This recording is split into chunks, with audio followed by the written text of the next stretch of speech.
Oh, we are live. I put on all my other shit. All right, we're gonna do a hat because having a bit of a hair day today. It's also Monday, and I just not feeling it today, among other things. So it is the 24th of August. It is Monday, 8 p.m. I try to do these at 7 p.m., but obviously, you know, shit happens and was not able to get this done in time. But we're here. I'm going to be honest with you. I had every excuse to not do this today. It was as you say, it was a fucking Monday, and I didn't want to do this shit today. Right? The motivation was low as fuck today. I agree. Like in the gym, everything. Man, I was at an all-time low. But you know what? Here we are. We're doing it.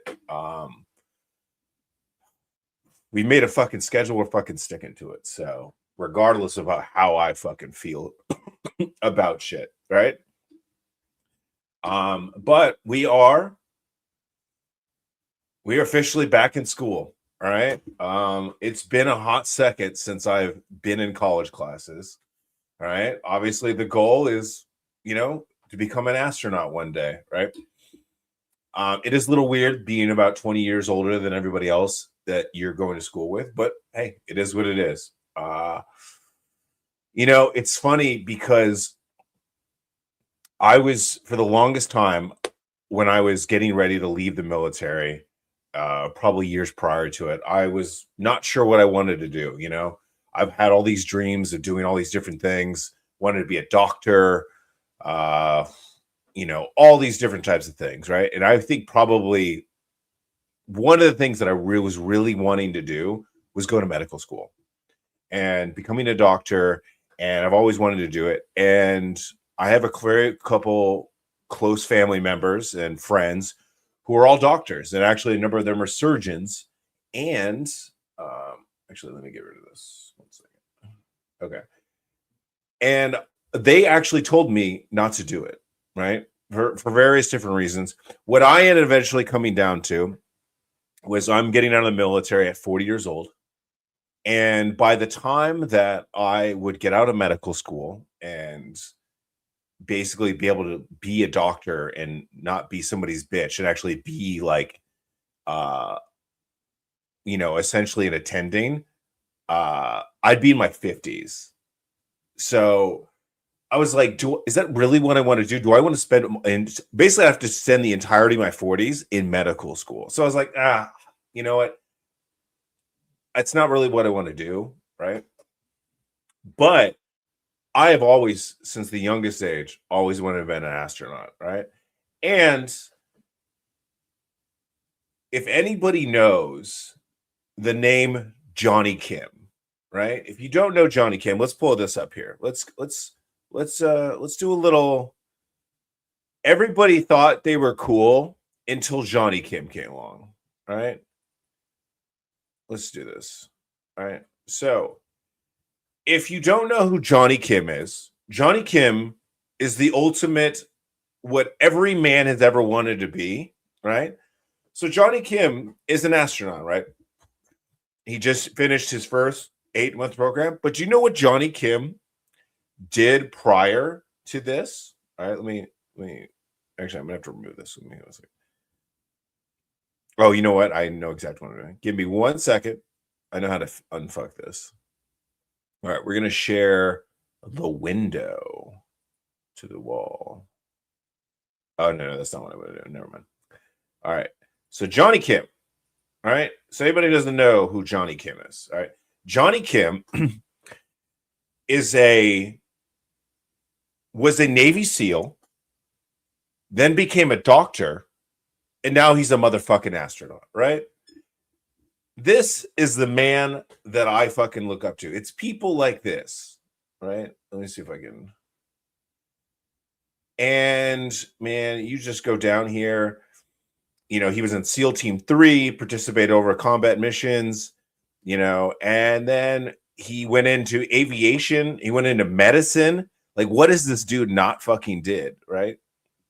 He went to Harvard Medical School as part of the Navy's health Services Collegiate Program.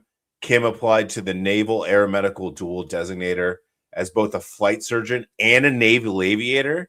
All right, look, if there's ever somebody who, just kind of like you have a dream, right?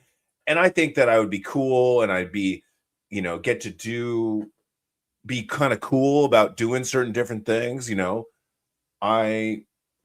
this man blows me out of the water. But you know what? I'm not angry. I'm not upset about it, right? I got something up to look up to. And this right here is the fucking man, right? Let me see if I can I do that? All right, whatever. I'm just like fucking this shit up. So obviously this is the goal, right? Because like, unlike going into medical school and becoming a doctor, I don't give a shit if I'm in my 50s or my 60s when I finally get to go to space. So there's obviously, I'm missing a bunch of prerequisites, right? So my degrees are in business and linguistics. So in order to go to, let's pull up, we're going to pull up the, that's not what I was meant to do. We are going to pull up the requirements for NASA.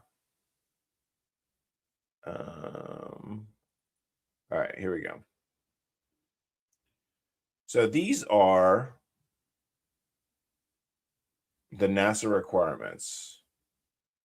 Hey, Diamond Dog, I appreciate you being here. Sorry, but we're just trying to get everything going. And you know what? Let's move this over to this. Sorry. This is a little bit of an impromptu live, and I apologize now. I needed to get on. I needed to do it. I needed to stick to the schedule. I didn't really have much plan because I was dealing with my first day of being back in school, as well as a couple other things that are going on right now. And we just said, fuck it. We're just going to throw the shit up here. We're going to talk about it. And anyways, so we're going to talk about the NASA requirements. All right. So NASA requirements. And I've seen a couple different things like this. So basically, you need to be U.S. citizen, done, have either master's degree in a STEM field, which I do not have, right? Obviously, business and linguistics, and 2 years related experience, passive physical, NASA astronaut physical program. But what they don't include in here, which I've seen in other things, is you need 1,000 hours of pilot and command, and at least 850 of those need to be in a high performance jet aircraft. I have flight hours, not in jets, right? So, one, I'm obviously back in school with the goal to get a master's degree in a stem cell field, right? Because my associates and bachelor are not in any of those fields, I have to essentially get a new bachelor's. So hopefully I only have to take me about 2 years of engineering prerequisites to get an engineering bachelor's, and then another 2 years to get a master's. So in the quickest way possible, right, that I could possibly do this is 4 years. So, is that a long time? You think about it, right? Is that a lot of work ahead of me, right? My life would be so much easier if I just sat back and just decided, you know what? Let's just do YouTube. Let's just work out, right? Let's just do this, play. I don't know, put whatever fucking insert, right? I don't have to do goddamn fucking thing anymore. But this is what I truly want. I've always wanted this more than I ever even wanted to be a Green Beret or be in special operations. I wanted to go to space, right? And I'll be honest, that between my car accident, but honestly, I didn't even really have, even when I was in school and went to college, my grades were not the greatest. I was so consumed with becoming a professional soccer player, and let's be honest, girls. I was distracted with fucking girls, and between girls and sports, I could care less about school. So even on the path that I was, even if I had not gotten in that car accident that knocked me out of college in soccer, I probably wouldn't have had the grades to be able to go down this route at that time. But now I can essentially start all over, get the prerequisites. So I'm obviously going to need 4 years of school, 2 years to finish my bachelor's in engineering, 2 years to get a master's in that particular field. Not exactly sure which one yet. And then I need to start getting into a flight program where I start flying high performance aircraft, because I've only flown helicopters, basically. Yeah. So there's a lot of work. Luckily, I have the GI Bill, and this is now for the first time I'm using it. And you can actually use your GI Bill to actually pay for flight training.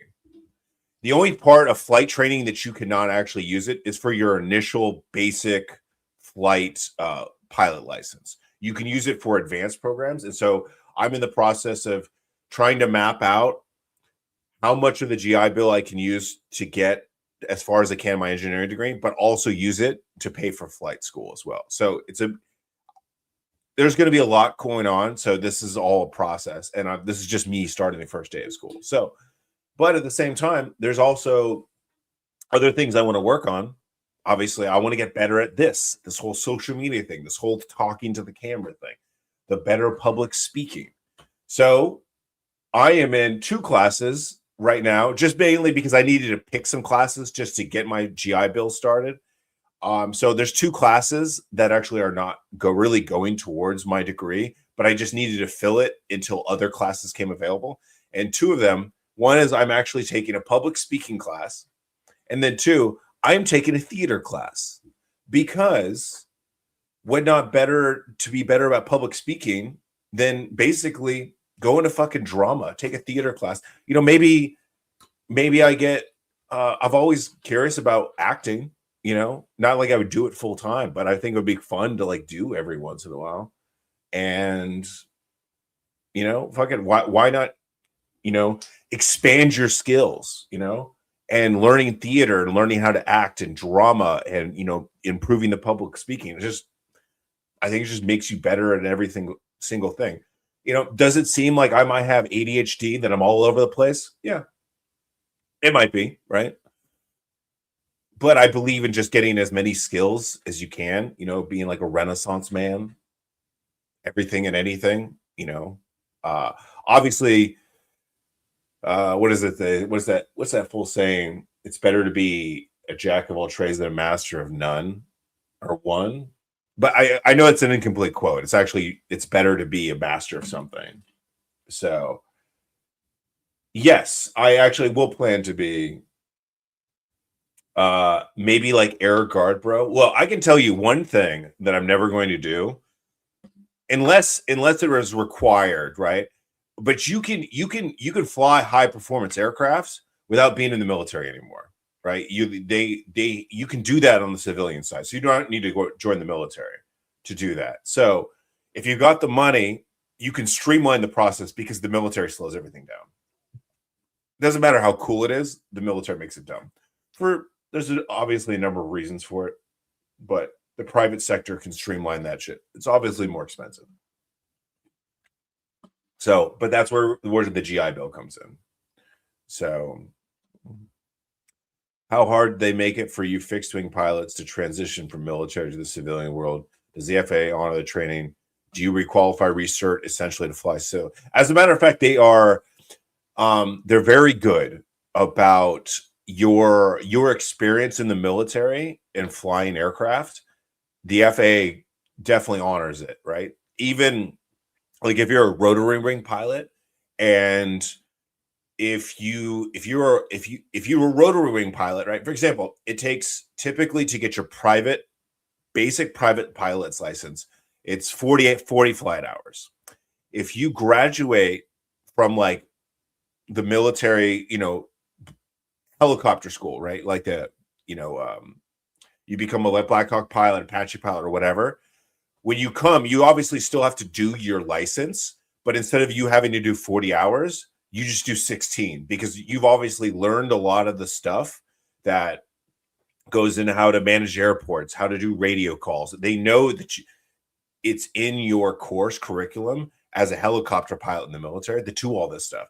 So the 16 hours that you fly instead of the 40 in order to get your private license is more of just you demonstrating that you know how to fly a fixed wing aircraft, which is actually easier. Fixed wing aircraft are easier to fly than helicopters. And anybody who's flown both will tell you the exact same, right?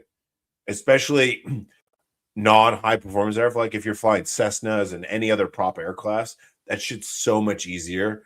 And obviously a whole lot less dangerous.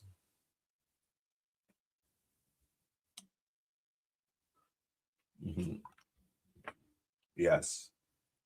So will you document this? Yes, I will try to. I heard so people ask me now all the time, oh, what should I do for content? All these different things. I heard a really good quote from it's Gary Vaynerchuk or Gary V. I forget exactly what his last name is. You know, he's that entrepreneur guy who goes around thrift stores. You see him all over social media. And he was telling people, don't create content, just document, just record, right? Just do whatever you want to do in your life and just record. And if people like it, cool. If they don't, who fucking cares, right? You're doing what you're doing. And so essentially, to the answer to your question, B. Putney, yes, I will document this. I'm trying to document everything that I do. Not like anybody like really cares or anything like that, but hey, for my own records, and then hey, if I want to post it and people like it, cool. If not, you know, whatever. I'm still fucking doing it, right? So, oh, Ben Pappas is live, man. You know, maybe I should just end this stream now and we just all go fucking hang out with Ben Pappas. Big fan of Ben Pappas, by the way.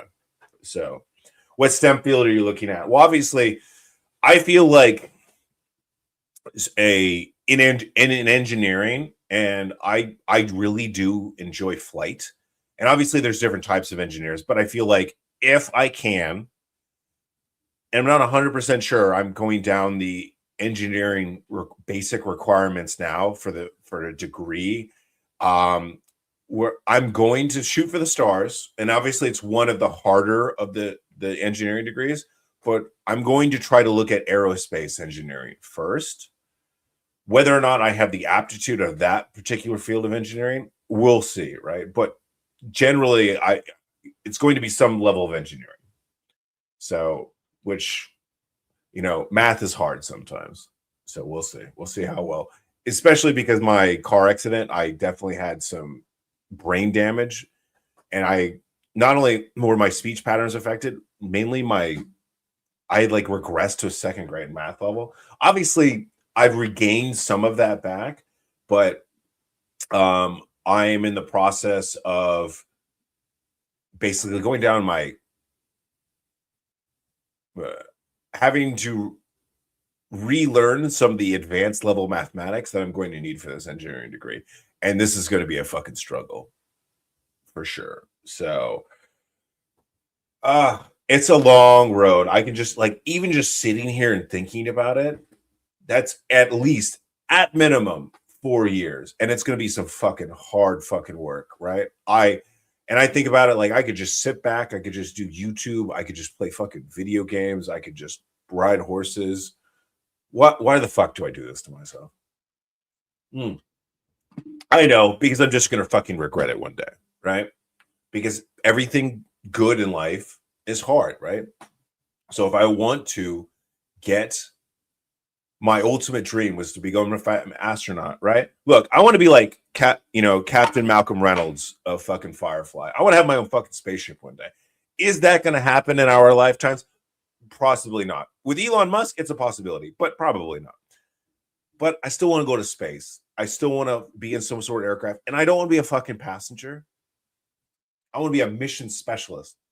I'm nobody's fucking patsy. All right. I want to be out there and to be a fucking thing, right?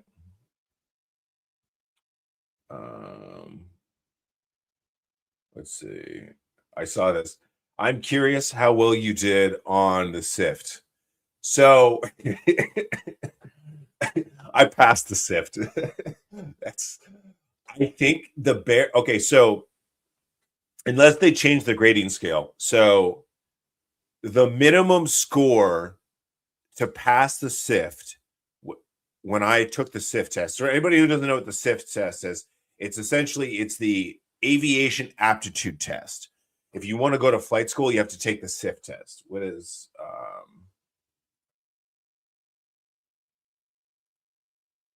what's here? You know, we're gonna no, that's not it. Give me 1 second. Let me fix this. You know, I really wish I could have more of these screens up here. Um, okay, we're gonna keep that up here. Just have it in the background. Just we're gonna be feeling, you know, like just Johnny Kim's fucking vibes, bro. The man, the fucking goat, Johnny Kim, right? We're just gonna have that in the background. We're just gonna absorb his awesomeness, right? As we're talking about this. So the SIF test, actually, let me just double check this. What exactly it stands for. So I had to take this, I had to take the SIF test in order to even submit a flight packet because you have to score.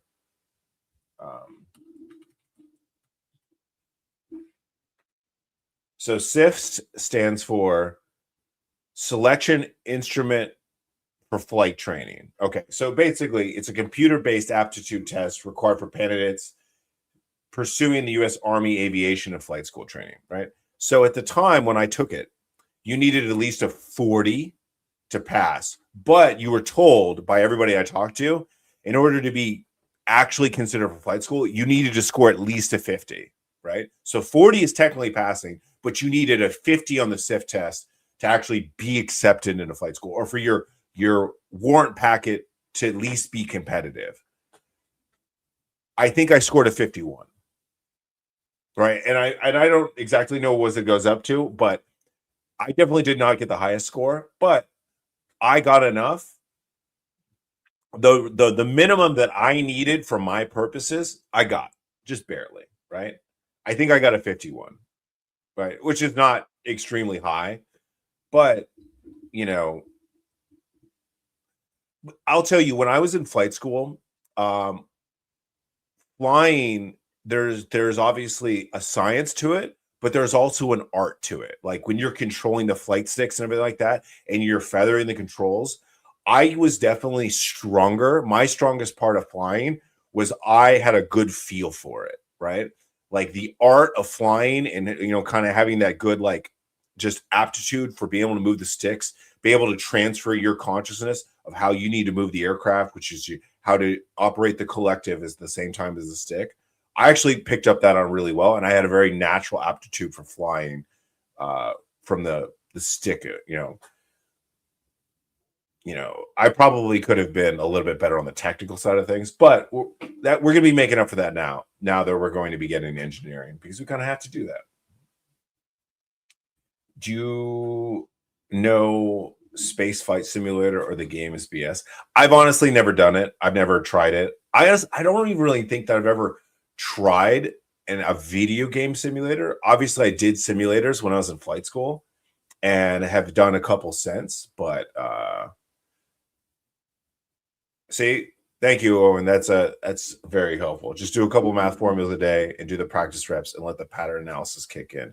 That's your skill set, bro. I appreciate that. Right. So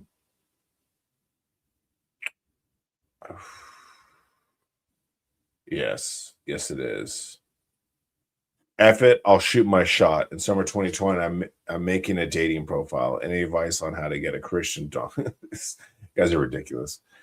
Bro, that aptitude is because you're smart, you have focus. That's a skill they want in astronauts. Yeah, so we'll see. There's obviously a lot of things that I have to prove, right? So once again, I need to get a master's in engineering. One is not an easy degree. Aerospace engineering is easily it's considered the top hardest of all the engineering degrees. Like I think it's electrical, chemical, and aerospace.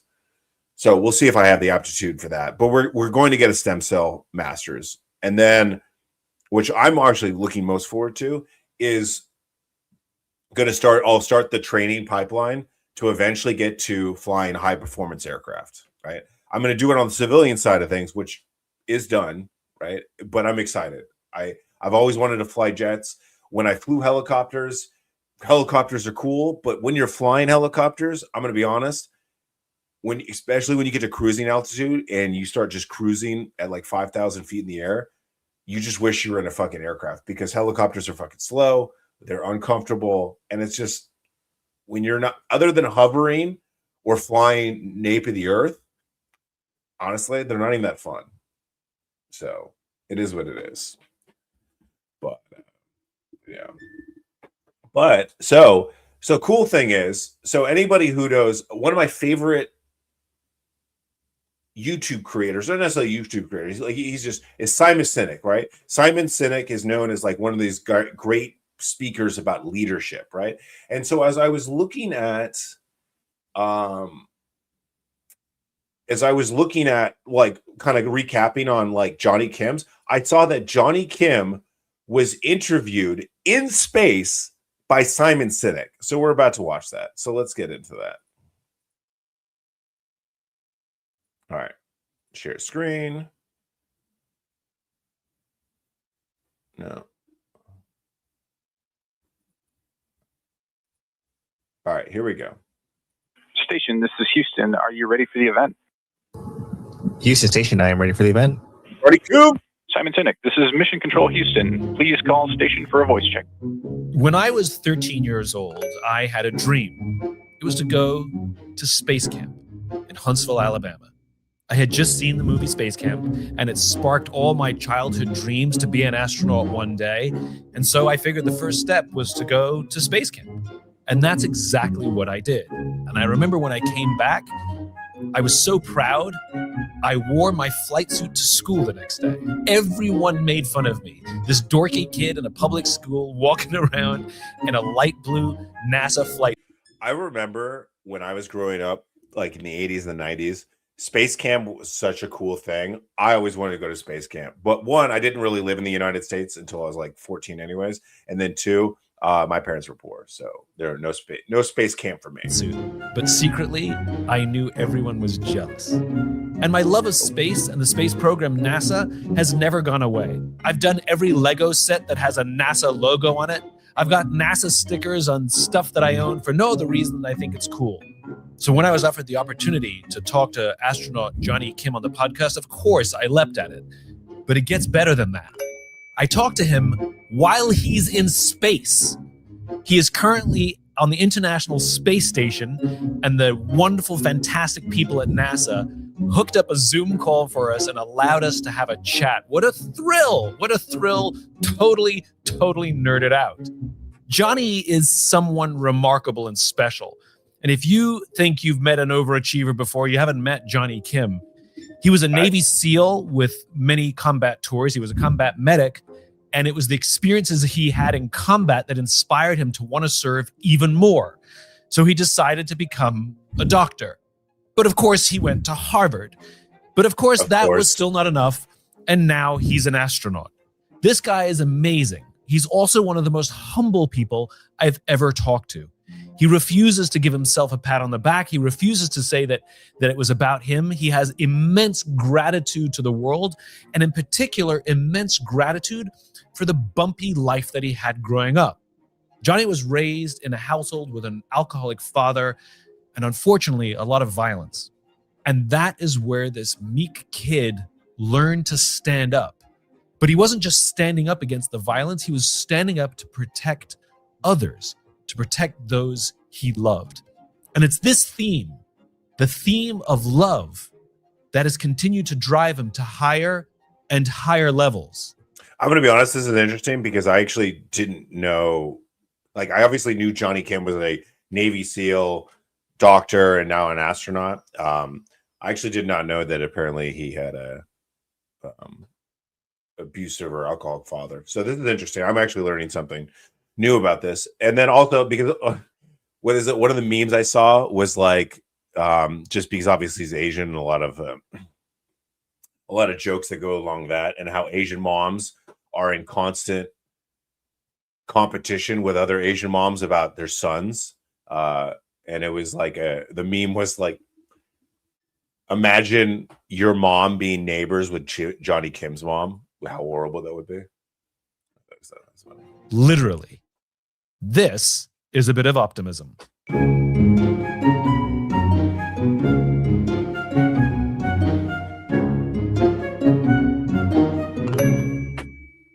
This episode is brought to you by True Classic.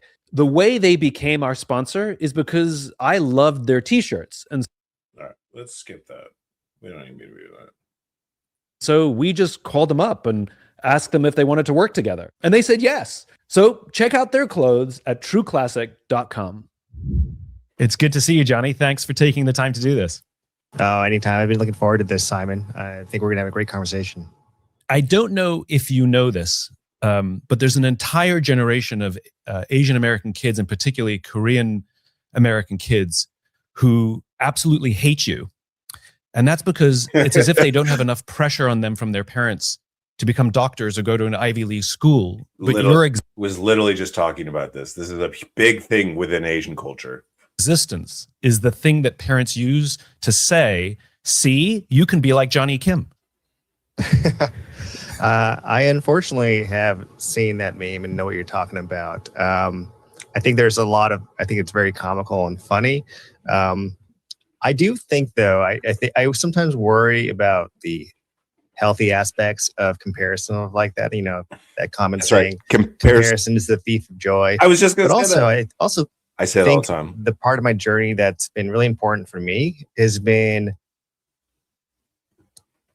being the best version of yourself and fighting for what you believe in, regardless. Look, could not agree with this man more. One, he's already stealing all my lines. Comparison is the thief of joy. You know, I say that all the fucking time. And then two, yeah, be the best version of yourself and just concentrate on you. This guy is fucking amazing. Listen with the scale of what that might be or what that looks like. One of the things I find so fascinating about your childhood as well is it was not an easy one. And when we think about, overcoming adversity and that adversity makes somebody stronger, it raises the question, this young generation, much is written about, helicopter parents and over coddling. And it raises the question, like, how important has adversity been to your own journey? I mean, because what you've accomplished is amazing, but how much is it balanced off by the adversity that you've experienced? I'm a firm believer that all of us are the summation of our experiences, whether they're good or bad. I think there's innate quality traits within us of how we interpret some of those experiences, whether they're good and bad, how we absorb them, and how that kind of shapes us into who we are. But I also think it's really important about the extrinsic factors, not just the intrinsic ones. Dude, I feel like this guy, look, I'm going to be honest, I've actually never heard Johnny Kim speak. So this is cool because this is the first interview I've ever seen with him. Plus, I like Simon Sinek. I've always been a big fan of him, especially how he teaches leadership principles, as well as other things that he teaches and he talks about. But obviously, you can already tell, like, a lot of the stuff that I say, right? Johnny Kim is like, he says all that exact same stuff. And Johnny Kim is way more successful than I am. Like, look, if there's people that I look up to, fucking Johnny Kim's the man. And I'm very excited because the first time I actually listened to him speak. Of whether you had a good parent or a coach or a mentor or a friend, someone in your life to kind of shape you or bump you when you were going a little bit off course. So to answer your question, I firmly believe I wouldn't be where I am today if it wasn't for a lot of the adversity and the challenges, both the good and the bad ones. And, but I'd say that it's like the right challenges and the right adversities came to me at a point in my life when I needed them, but I also had at least someone there or something at the end of the light working towards where it kind of kept me whole and kept me straight. And that's not to say I didn't bump off the path. I certainly have. And, but I think that's part of that human experience that makes us who we are. Who was that person for you? It's taken the shape of different people over the course of my lifetime, really different phases of my life. I'd say the one that sticks out for me, certainly in my adolescence, was my mom. My mom gave up so much of her own life. That's got to be the proudest Asian mother in the world, like bragging to all her friends, right? Like the meme says, I would hate for my mom to be friends with Johnny Kim mom. Just horrible. I mean, she stayed in a situation that was really harmful for her. That was hard for her children. The unconditional love she had for her children, it stuck with me. And she's certainly the strongest person that I know of. And I've been really lucky to have people like my mom or other people in my life that were just there at the right time. It's such an interesting thought, whether it's a mother, a father, or a mentor, a coach, a teacher, somebody who sees something in us and invests so much in us. I think it's such an interesting thought, which is we one of the reasons we want to do well, and one of the reasons we don't want to be a screw up. I didn't say, look, I want my own spaceship. I don't mean I want to build it. Like, I like cars. Doesn't mean I want to build cars, right? That's why I get someone else to build it, like Elon Musk and the boys. And then I buy that shit or I steal it, right? What's the only thing cooler about being a space cat, a pirate, is being a space pirate, brother. Right? Like I said, Firefly is my dream. And it's not, and Captain Malcolm Reynolds was not exactly the most law-abiding citizen, if you will.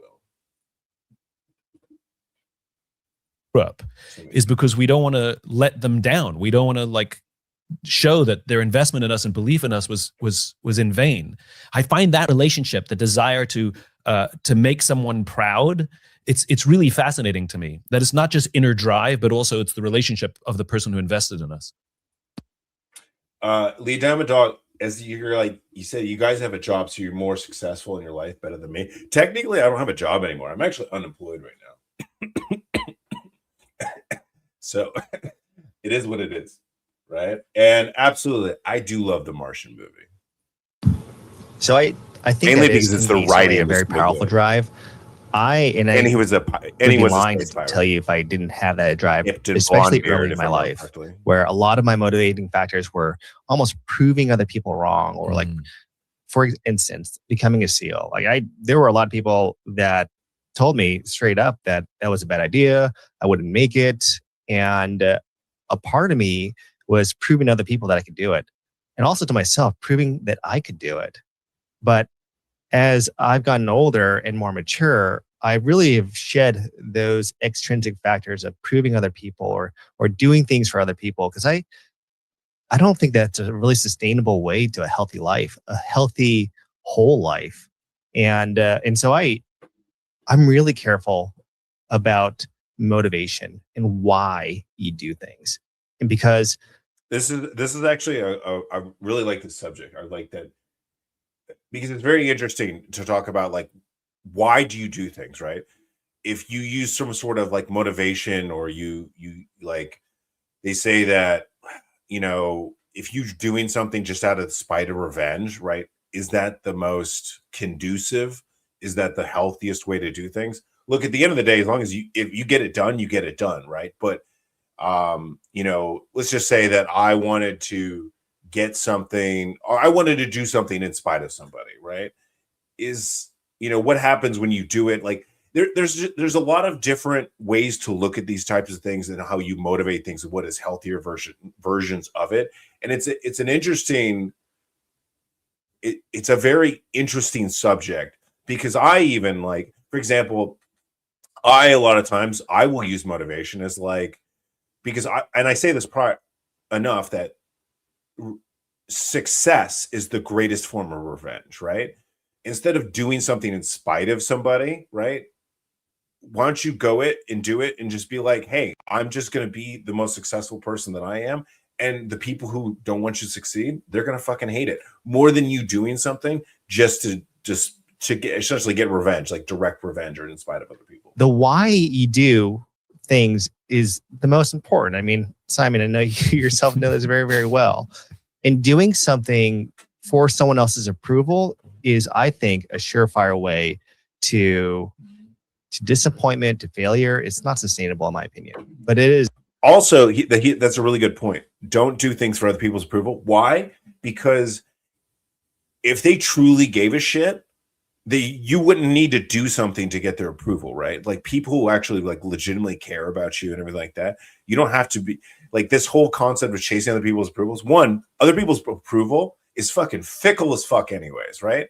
They may approve for you 1 second and another second fucking turn on you. So why are we even fucking doing it in the fucking first place? Do it for yourself and just be the best person that you can be, which I know he said earlier, but that's just going into this more and more is the healthiest ways to motivate yourself, right? You can get shit done through some unhealthy versions of motivation, but it's kind of a volatile level of motivation and probably a volatile level of success too. It is absolutely powerful in the right amount of doses at the right times in your life. Yeah. But I mean, this is interesting because I think there's a nuance, right? I think there's a difference between doing something for someone's approval and wanting to make proud the person who invested in you. If like when we go, it's a good point. See our kids graduate and we sit in the audience, we feel proud, and the person graduating, is proud too, but also is grateful. I think that what I'm talking about is some sort of gratitude, because we have these human connections, and this is what I find so interesting, which is how much of it is just us and our drive and our ambition. And because I know you're service oriented. I mean, I've read things you've said before, how driven you are to service, and sort of you could look at your own career path. It's you sort of finding bigger and bolder ways to serve. Yeah, I think it's a subtle difference. You're right, and that human connection is really important. I think human connection is one of the most important things we need to explore in our life. And that's actually what I find the most fascinating about the International Space Station is how it connects so many different people from different walks of life and backgrounds. I mean, just earlier this week, we had a crew of 4, the Axiom 4 crew. And so we had 11 people on board from 6 different countries and from 11 different backgrounds. Yet we were breaking bread together and sharing stories and realizing that we had so much more in common than differences. Every astronaut I know has talked about this. It's not just the overview effect of looking down and saying, why can't we all get along because you don't see borders? But you experience it when the people come to visit, which is it must be one of the most human experiences where you don't see each other based on, our different divides based on our nations, but you're all human beings and common experience and common risk for that matter too. I mean, you're in austere conditions up there. Absolutely. And if we could find a way to relay these experiences down on Earth, I think the world would be a lot better place if we had more empathy and understanding and a drive to find those commonalities amongst us. Can you tell me a specific story, something throughout your career at any point, whether it was, at any point, at any of the. So I just looked this up for this question here. Someone asked, what did Johnny Kim do on the SEAL teams? And it says that he was a combat medic. He was a special warfare operator and a combat medic. So he was a SEAL, but he was a medical specialist within the SEAL teams, if you will, kind of like almost a SEAL version of it, like 18 Delta. Right. I know that it's done differently in the SEALs versus it is in the Green Berets, but essentially he was the medical specialist on his SEAL team. So I saw that question going in. Because he was a medic within the SEALs. Many jobs you've had. But it's not like other units where you're like a medic supporting the SEALs. No, he's a medical specialist within the SEALs. That, you look back at that one specific thing and you think, wow, that was incredible. Whether it was successful or not, whether it was a mission success or a mission failure, it doesn't matter. But when you look back, you see that it was a defining moment in your life. Can you tell me a specific story of something you've gone through? I have a few of those. I think. All right, we're gonna pause this. All right, so I just read some more stuff about Mr. Johnny Kim. Someone said he was a medic, right, which is true, and then also medic and probably sniper. I heard. All right, so I'm gonna read Johnny Kim's SEAL team roles and duties. All right, so 1, he was the combat medic within the team. He was also sniper qualified. It listed him as a navigator. He was also point man, led patrols. Obviously, if you're on a team, they rotate through point man. But specifically, the 2 that I see that require additional certifications on top of your already job of going through BUDS and doing your training is he was additionally a sniper qualified, and he was also combat medic qualified. So Lay Diamond Dog is correct, is that he was a medic and a sniper within the SEALs.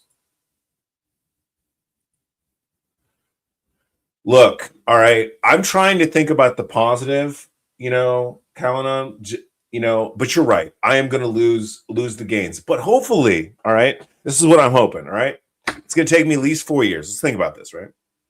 take me at least 4 years to even apply, right? And so I also looked this up. So Johnny Kim just finished his first 8th-month mission in space in 2025, right? He was accepted into the astronaut program in 2017. So let me do the math, carry the one, whatever. 9 years. No, I can't.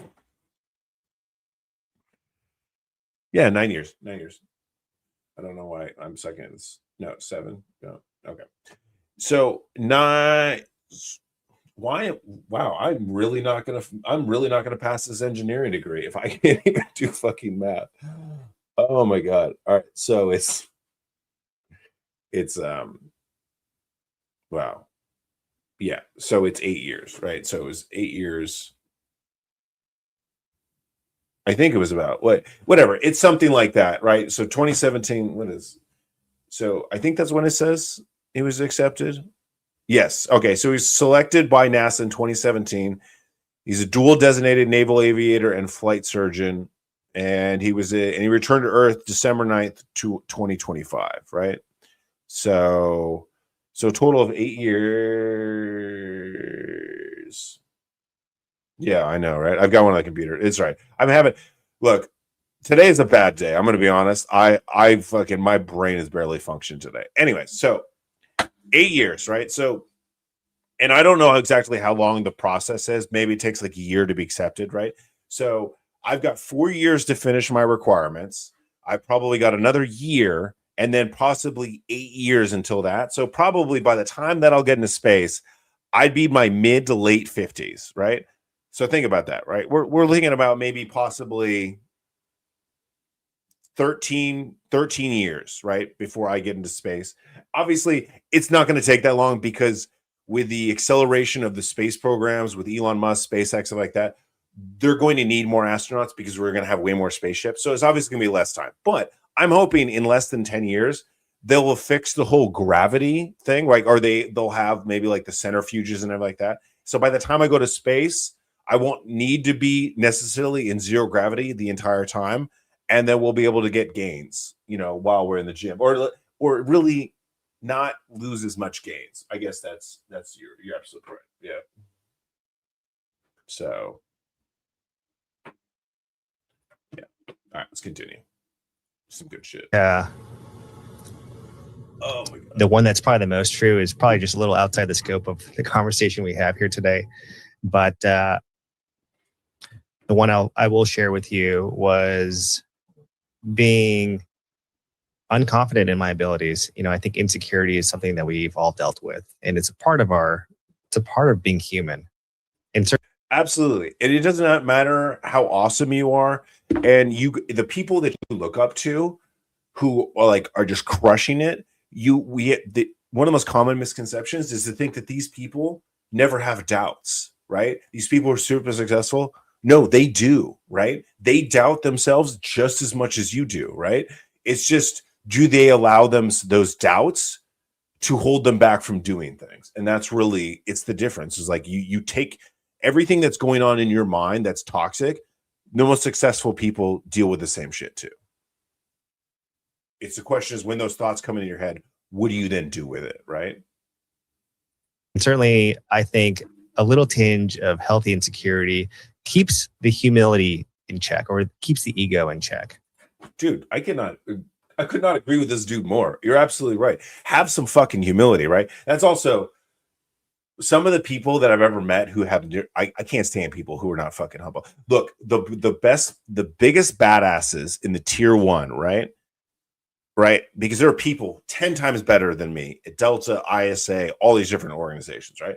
Every single guy who I met who was a badass within the tier 1, who was like the best of the best within tier 1, they were always the most humble fucking people. You try to give them a compliment, they wouldn't. They just throw it right back at you. Be like, no, bro, you're better than I am. Like, it's just so fucking common. And one of the most formative experiences of my life was being able to serve overseas as a combat medic. And regardless of who the person was when they were hurt, it was my job to save them. And having that ill opportunity, in particular to try and save some of my friends, left a really impact on me. I mean, it's what spurred me to kind of continue that level of service at a higher level for medicine. That's why I wanted to be a physician, watching my friends get injured and doing my best to help. And that's something that's always stuck with me. It's that kind of privilege of experience. And I say that really carefully, privilege. Privilege of just having bad experiences, but good experiences, formative experiences, challenging, worst day of your life type of experiences. If you can come out of that on the other end stronger and more compassionate and empathetic, it's a real superpower. And I could not agree more. He also said something I don't think I've ever really, me personally, ever thought about it. Like I say it all the time, that about how your failures is really what builds you into the person you are, and your bad experiences actually are a greater teacher than really good experiences, right? But I thought it was interesting how he said these bad experiences are privilege, right? And I don't think I've ever really thought about it like that. And I would actually completely agree. Like it's a privilege, right, to go through these bad experiences. Obviously, it does not feel like a fucking privilege, right? But if you are able to take with that bad experience and then turn it into that positive, like what did you learn, and make it stronger, in a lot of ways, it is a privilege, right? And I think I've been very privileged to have had a lot of those unique type of experiences throughout my life. And that's shaped me into the person I am today. And so that's almost like a moral obligation, I find, to kind of share that empathy and that experience amongst us, so that we can make this world a better place. The privilege of bad experience. I'm so taken by that phrase. That I've never thought about it like that. The privilege of bad experience. Look, yes, I steal quotes all the fucking time. I would be fucking lying. Like almost everything that comes out of my mouth either comes out of fucking Marcus Aurelius, fucking any fucking Stoic, fucking dude, so many fucking people. So, yeah. That bad experiences, though they're awful in the moment, I think anyone who's been shaped by them looks back and say, I hated every moment of that, but I'm glad it happened. Yeah, I think it requires a lot of context, because off the face of it, if you heard the privilege of bad experience, you'd be like, what are you talking about? That's terrible. And I don't mean to diminish context, the kind of hurt people have from having bad experiences. I'm just talking about if you happen to be one of the lucky ones that can come out of a bad experience for whatever reason, maybe because you had the right mentor in your life, or you had the right intrinsic perspective. It's kind of like the mentor that told me to leave ISA and essentially go to flight school, which I still was one of the best decisions I've ever made. But look, I can sit here and argue everything all day, and he says the lucky ones to be able to turn that into, right? That's the one part I would disagree. It's not luck, right? It's luck, maybe having the mentor that helps you to be that person who makes those decisions when that adversity comes, when those bad situations come, and then you turn them into things that make you stronger, right? But at the end of the day, it's a choice, right? I don't necessarily think it's luck. To reshape that for good, whatever it is, sublimation. But it is indeed a privilege if you can come out of a bad experience with a new set of eyes to do good. And I think those are stories really, really worth sharing. What was the specific story when I asked you of something that you look back and you say that really molded me or contributed to molding me into who the person I am today? What was the specific story that you were going to tell that you said was slightly to the side? Just because you're in space, I'm not going to let you off the hook. You're tough. You're a tough one. Without getting into specifics, it was just being really scared. And I think that's something everyone who listens or watches or has lived a life can understand. Being scared. It's being a scared boy for me, and being able to stand up to someone that I had feared for a long period of time.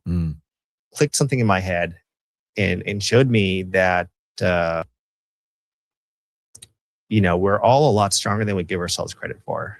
And I think that this is a great point. Almost every single time that you do something that you are afraid of doing, whether it's embarrassment. Like, I give an examples, like the first time I ever went on a dance floor and danced in high school, and I was scared to fucking death. Or, obviously he's probably had a supervisor, probably even within the SEAL teams, or probably even prior to that, who, felt unsure about confronting them. And then as soon as he did, right? Like once you start pushing through those boundaries that we set for ourselves, whether it's embarrassment or fear of rejection, anything like that, it starts to rewire your brain. And then you become everything after that. It's like a cascading effect. It becomes easier. And so I think that there are so many, I can think of just off the head, like 4 or 5 different, or maybe even more than that, experiences where I was fucking afraid to fucking do something for various different reasons. And then when I chose to do it and to do it regardless, it just was like, oh my God, that's awesome. And then it's definitely cascaded to when I would do things later in life, despite things. A lot of it had to do because those first couple times in my life when I did encounter those own barriers that I set for myself, whether it was embarrassment or fear of rejection or fear or failure, that it just makes it easier so much just throughout life. I mean, that it's hard to articulate how formative this experience was for me. But if you can imagine yourself and, maybe most of your adolescence, you thought you weren't meant for big things, or that you were scared, a scared little boy or scared little girl to do anything, and not feeling of any worth or value. And it's also super easy to feel small within this world. Like you see all the other people that are like, oh, they do all these things. And it seems so fucking daunting because you're like, it requires a lot. But at the end of the day, everybody who's actually gotten there on their own merit had to start from somewhere. They probably all thought the exact same thing. So me wanting to become an astronaut like Johnny Kim, right? I'll never be as smart as Johnny Kim or anything like that, be as cool. But he had to start from one point, right? I have to start from one point. So even in my mind right now, this whole wanting to become an astronaut thing is fucking daunting as fuck, because I'll probably be, if I'm lucky, I'll make it before my 50th birthday. But, based on the training pipeline, it might be my 50s. But it's just fucking daunting. And honestly, just that emotion makes you almost not even want to fucking do it, just because it would just be easier not to do it, right? But remember, all the best things in life all have one thing in common. They were hard. But being able to do the most courageous thing you never thought you could do, that changes you. And it changed me. Where did you find the courage? If you went from having fear, what was it that made you rise up and overcome that fear? This is a great question. I think it's the strongest emotion that we have, the most important emotion, and the reason for why in everything we do. And that's love. For me, it was love of someone, to care for them and protect them. And I think that love is the reason why, if you really pull away the layers of why we do so many things, it always comes down to love. I mean, look right now. I mean, I'm up in space. Love Actually, I've got a whole team of specialists, of engineers, of flight controllers and directors on the ground right now supporting this mission. They're not doing it for a paycheck. They're doing it because they love it. They love the public service. They love the work. They love the impact we're making. And most importantly, they love each other.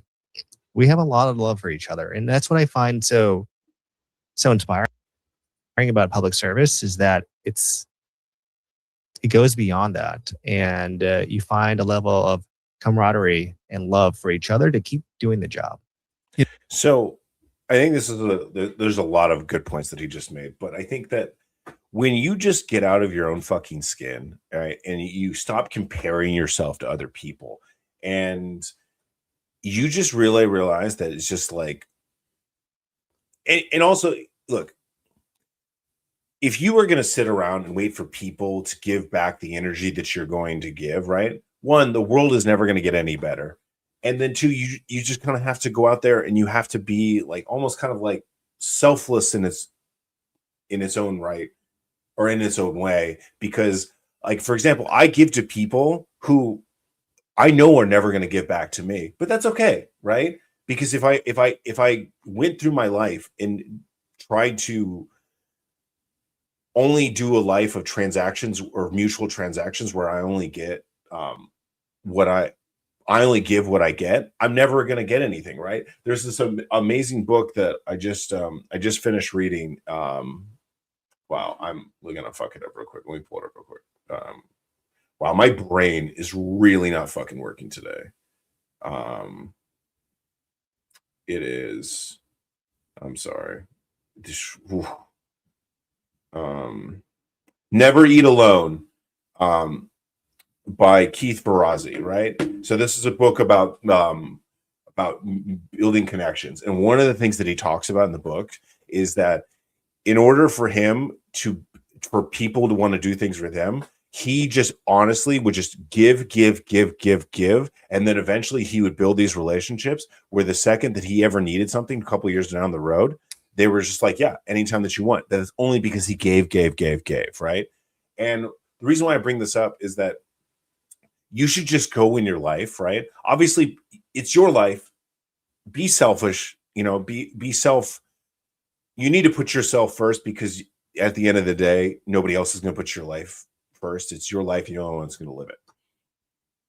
But while everybody should be a little bit self-centered, right? The difference is like, how do you interact with people? And when you do have some semblance of, or some availability, or some extra time, or some extra resources, what do you do with it, right? If your friends are in trouble, or maybe they're not in trouble, they're like, oh, they forgot their wallet, and you're like the first one to be like, hey man, I got you, whatever. Or you see that like, hey, they're struggling with something without even being asked to, you're like, hey, I want to help you out, right? Like, I know that when I'm in a situation eventually one day, and I'll be financially very well off, like to the point where, we're rolling in the money, right? I cannot wait to basically random people on the street I can see are doing hard work, but they're struggling. I just want to be that like silent benefactor. And I won't even do it I'll use other people as proxies, but I just want to help people out, right? The way that I know that I've had difficult times, I want to, when I get to a certain point, I want to get to the point where I can see those people, because I recognize me going through that. I can recognize other people going through that. And I just want to give, right? And he's talking about love. I know this is a long-winded answer, but giving love, right? That's one of the things you give, just love to other people, right? There's a concept here where you love everybody, but you do restrict access to yourself to the people who deserve it, right? That's kind of how you defend yourself, or keep yourself out of that, essentially, if you will.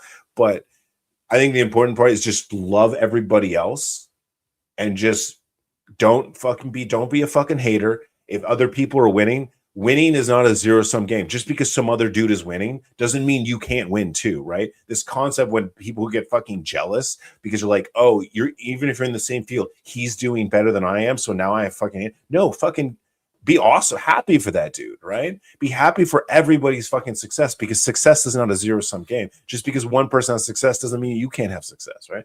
This is just, all things are paying it forward. If we want this world to be a better place, if we want the humanity to evolve into a better species, right? You have to pay it forward, right? There's that other quote is like, society only improves when men plant trees that they will never see the shade of. I'm paraphrasing a bit, but like, you understand the quote, right?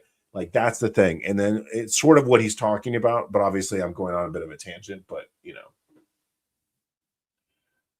it is what it is. Oh, I wanted to get back to this quote. That's why it's still up on the screen. Or Jean-Pierre says, you're right about privilege to take something out of a bad experience. It's a lot harder nowadays to make mistakes because everything's online, cameras everywhere. Also, it's a lot because life is so cushy. People don't really understand. If you understand the in comparison, like, life is so good that in order to create hardships in life, because hardships used to be, that's life, right? Life is not easy, right? But because life is so fucking cushy nowadays, in order to create resiliency, because you create resiliency like going through hardship, but because we have such fucking cushy life, you have to manually simulate hardships just to build fucking resilience nowadays. How fucking privileged are we? This word comes up a lot. I've spent time with Marines. I know you're a sailor. I mean, you're a sailor technically. You're in a SEAL. For astronauts, you need to be an airplane trained or you can be a helicopter. No, you cannot. Helicopter, because look, in space, I can tell you, helicopters, they don't work, right? So obviously we're using rockets, we're using, like jet engine more style, right? So the flight requirements for the NASA program is you need to have at least 850 hours of flying jet aircraft. So I have not flown a jet aircraft, so that will be a part of my progression, is I will need to start flying jets, which I will do on the civilian side. I'm not going back to the military for that.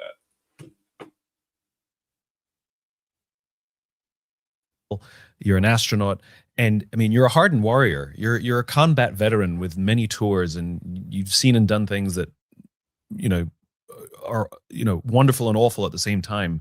And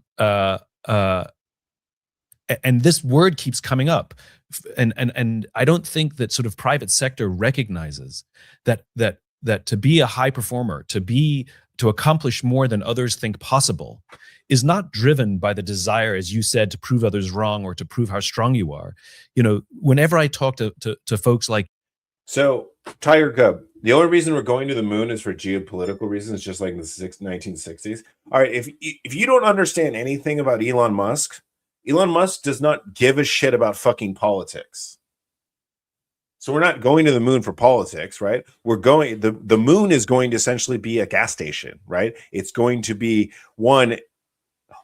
they're going to use the moon to experiment like how to build stuff on other planets. And then it's also going to become the first way station towards other planets, and actually becoming the human race becoming an interplanetary species, right? And because if you know anything about Elon Musk, right, he does whatever Elon Musk wants to do, right? And he does not give a shit about politics. He doesn't have to. He's richer than fucking most countries, or has more resources and more influence than most countries do. Like you, it is love. And if you're going to be a role model and he has no problem telling basically the president of the United States to go fuck themselves. To kids, and parents are going to push them to go to Harvard and become doctors, maybe become astronauts and SEALs. Not only do they have to teach them math and work ethic, how do we foster love in our kids, and how do we foster love, on our teams with our employees and our teammates?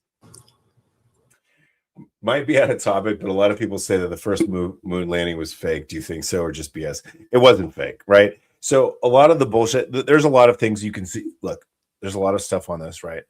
But if the claims about how they were able to fake it, right?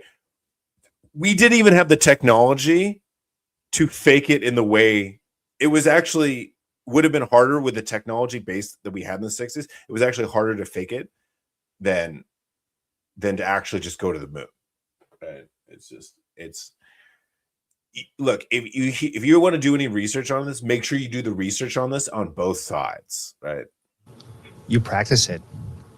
You show love. You do love. It's shown through your actions. It's shown through the words. It's shown through the I'm sorry's. I made a mistake. Planes have nothing to do with space, LOL.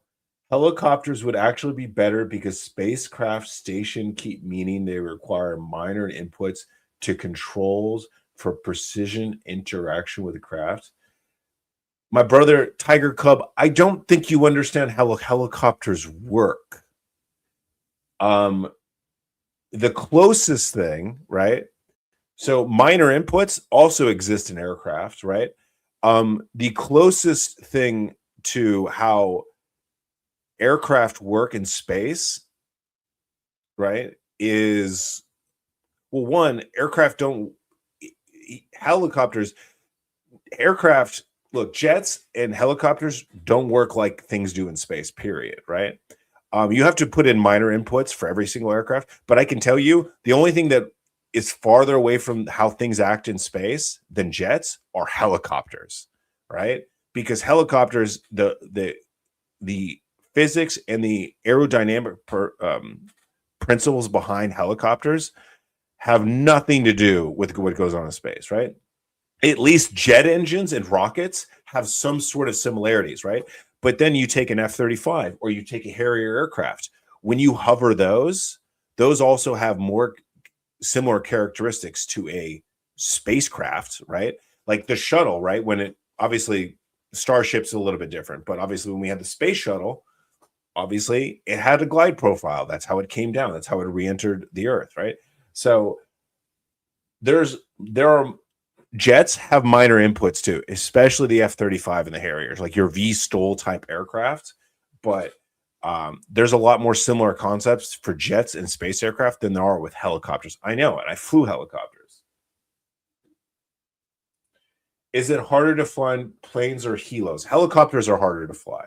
If anybody who's ever flown both helicopters and planes will tell you that helicopters are harder to fly because one, they're not meant to fly from a both a physics and an aerodynamics standpoint of view. Yeah. Mistake. How can we make this better? We're all human, and as humans, we just so naturally tend to cause harm to each other, even despite the best of intentions. But I appreciate if you have that. love and empathy, I think there's really nothing you can't solve. And Agreed. I feel comfortable saying that. I've said it to And I would agree, Jocko is a very skilled leader. a team of SEALs. I was invited back for my old alma mater SEAL team's anniversary, and my speech hindered around love. And at the face of it, you're like, that's such a silly thing to talk about amongst a big group of burly, tough Navy SEALs. Well, you know what? That message came through loud and clear, and it was very, very impactful to the operators I talked to afterwards of how, yes, indeed, the number one trait of a warrior is love.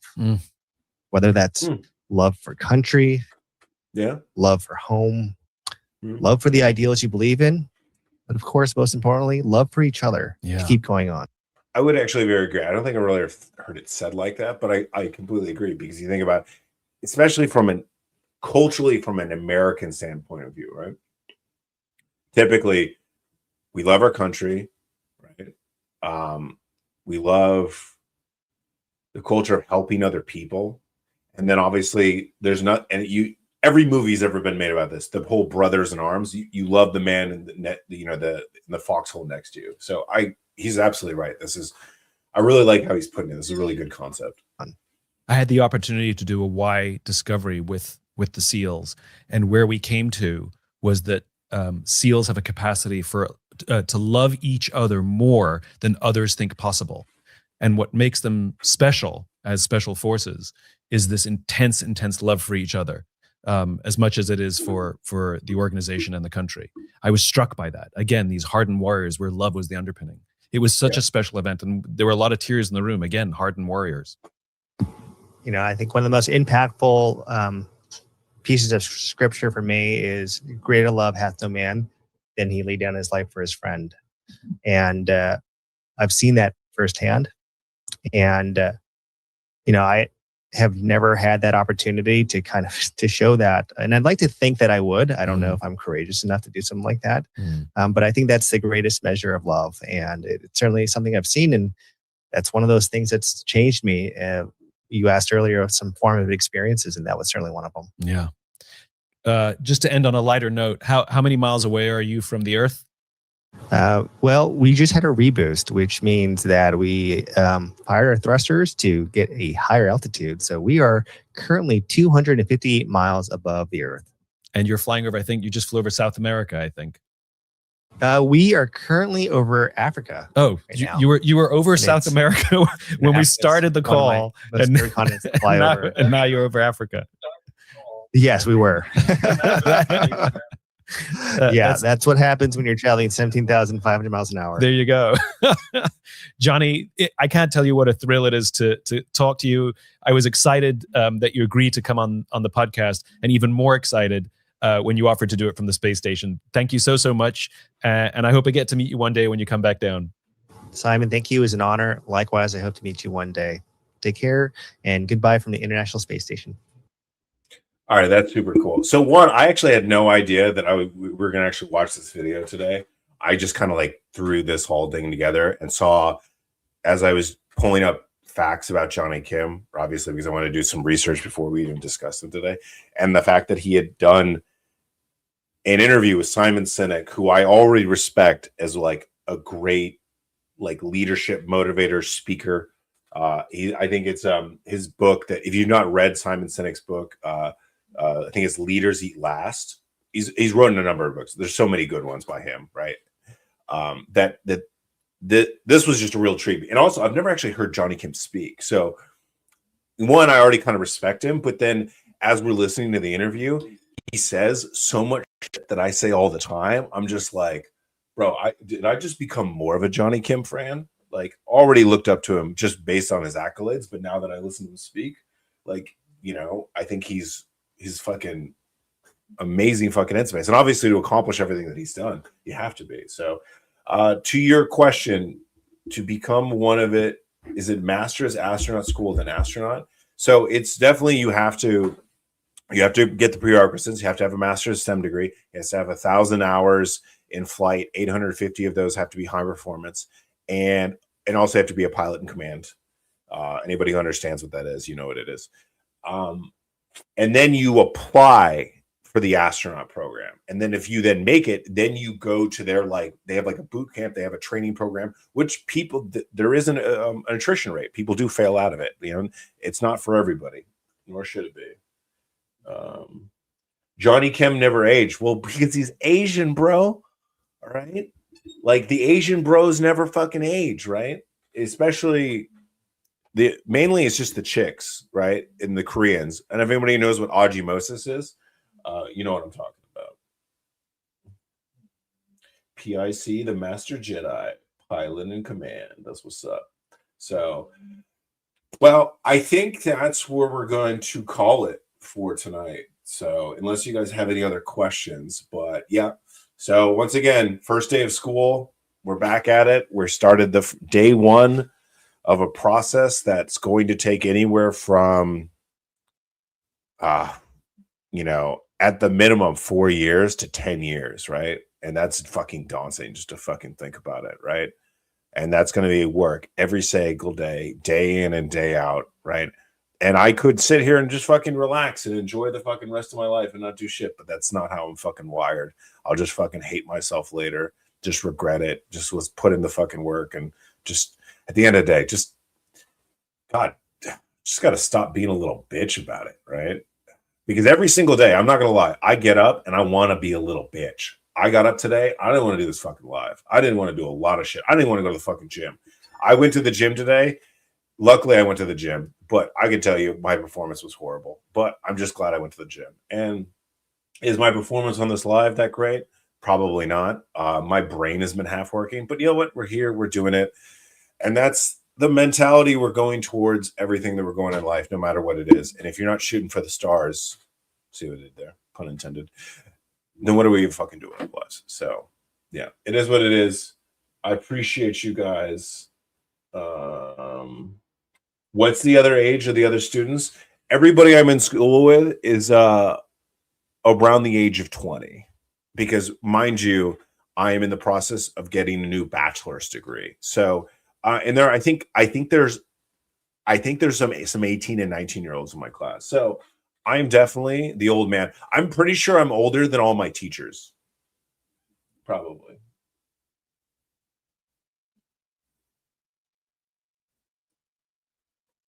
Something's off, bro. You shouldn't feel like shit. No, look, you're gonna have your good days and your bad days, right? And that's just, if you feel like shit like constantly, right, then that's more of a problem. But I'm going to have my good days and my bad days. Mainly, one of the reasons is I'm actually, I didn't get much sleep last night because of some other stuff that's going on, but it is what it is. But hey, you just, you do with what you have, right? And you make it work, you fucking do it, you get it done, and you try to make up for it later. Sleep deprivation, obviously, like, you know, there's sleep debt, make up for it later, right? Just get what you have to get done, do the work. It is what it is, right? And I appreciate all of you guys. All right, I will talk to you guys later. So part 2 of the World Special Forces ranking tier system will be out tomorrow. The editors are allegedly finally finished with, so it's going to be out tomorrow. And then I will see you guys again on Friday for the live. Thank you so much for joining me. Thank you for being here on the start of the journey. And I will try to document as much of this as I go. So I apologize now and obviously I'm still figuring out like content styles and the way it's. So if you guys see something or how I can sort of present it or have suggestions, feel free to fucking drop it in the comments and everything like that. So, all right, I will talk to you guys later, and you guys have a good night and enjoy the rest of your fucking week. Right, get it fucking going. Right, like Mondays are a fucking struggle for a fucking reason. All right, later, bro.